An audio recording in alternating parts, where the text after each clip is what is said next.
cea mai scumpă pe pământ, ce trăiești în al meu gând.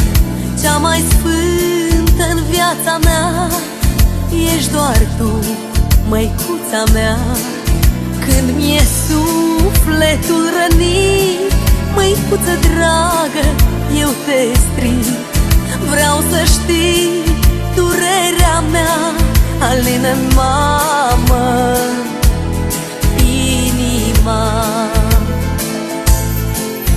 Mă-nchin în fața ta, dragă mamă, nu știu cum să-ți mulțumesc, scumpă mamă. Iartă-mă de am greșit, sfântă mamă. Te iubesc la nesfârșit, dulce mamă.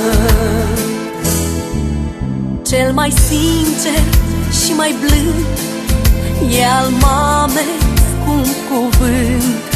Cea mai luminoasă stea ești doar tu, măicuța mea. Iartă-mă că sfatul tău nu l-am ascultat mereu.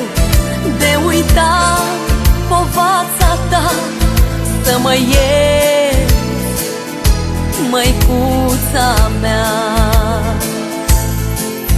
Mă-nchin în fața ta, dragă mamă,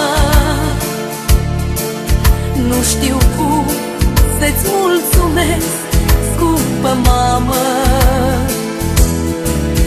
Iartă-mă de am greșit, sfântă mamă. Te iubesc la nesfârșit, dulce mamă.